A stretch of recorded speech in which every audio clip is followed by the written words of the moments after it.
Hi friends, మీరు రోజు చూసే ఈ చిహ్నాలు Bluetooth, recycle, power button, wifi, వీటికి అసలు అర్థం మీకు తెలుసా?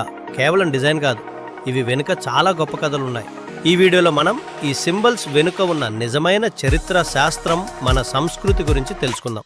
మీరు తప్పక షాక్ అవుతారు. చివరిలో ఆసుపత్రి సింబల్ వెనుక నిజం వినగానే గూస్ బంప్స్ మోస్తాయి.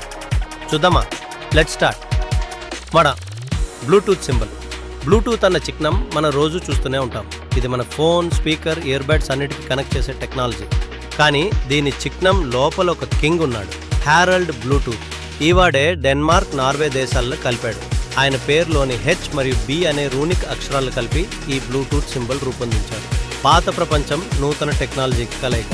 అదే 2 రీసైకిల్ సింబల్. ఇది ఎప్పుడూ మనకు ప్లాస్టిక్ మీద కనపడే చిహ్నం, రీసైకిల్. ఈ 3 బాణాలు సూచించే 3 పదాలు: రిడ్యూస్, రీయూజ్, రీసైకిల్. 1950లో అర్త్ డే సందర్భంగా గ్యారీ ఆండర్సన్ అనే విద్యార్థి ఈ చిహ్నాన్ని రూపొందించారు. ప్రపంచాన్ని కాపాడే ఒక చిన్న గుర్తు ఇది, అందుకే గ్రీన్ కలర్ ఉపయోగిస్తారు. 3 power button symbol. Power button అన్న చిహ్నం చూడడానికి చాలా సింపుల్, ఒక వృత్తం, లోపల ఒక గీత. కానీ ఇది కంప్యూటర్ భాషలో 1 ఆన్, 0 ఆఫ్ అనే బైనరీ కోడ్ నుంచి వచ్చింది. ఇది 1940లో IBM వాళ్ళు మొదటగా ఉపయోగించారు. ఈ చిన్న చిహ్నం ప్రపంచాన్ని స్టార్ట్ చేసే పవర్ ఉంది. 4 స్వాస్తిక్ సింబల్. స్వాస్తిక చిహ్నం మన భారతీయ స్వస్తిక చిహ్నము మన భారతీయ సంస్కృతిలో అతి పవిత్రం. ఇది శుభసూచకంగా, శక్తి ప్రధానంగా భావిస్తారు. నాజీ జర్మనీలో హిట్లర్ దీనిని వక్రీకరించి తప్పుగా వాడాడు. కానీ అసలైన స్వస్తిక మన ఆధ్యాత్మికతను, శుభతను తెలియజేస్తుంది. Hospital symbol.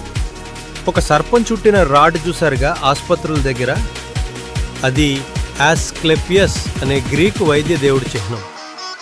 అతని చేతిలో ఉండే రాడ్ చుట్టూ ఒకే సర్పం తిరుగుతుంది, ఆరోగ్యానికి సూచన. కానీ చాలామంది 2 సర్పాలతో ఉండే కెడూసియస్ని తప్పుగా మెడికల్ సింబల్ అనుకుంటారు. నిజమైనది మాత్రం ఒక్క సర్పంతో ఉండే చిహ్నమే. ఇవన్నీ మనం రోజు చూస్తున్న సింపుల్ సింబల్స్, కానీ ఇవి వెనుక ఉన్న విషయాలు మాత్రం అద్భుతం కదా. ఇంకా అలాంటి ఆసక్తికరమైన సబ్జెక్ట్స్ కోసం మా ఛానల్ను సబ్స్క్రైబ్ చేయండి. ఈ వీడియో నచ్చితే లైక్, షేర్ చేయండి. కింద కామెంట్లో మీరు మరిన్ని అర్థం కాని సింబల్స్ గురించి అడగండి, వాటిపై వీడియో చేద్దాం.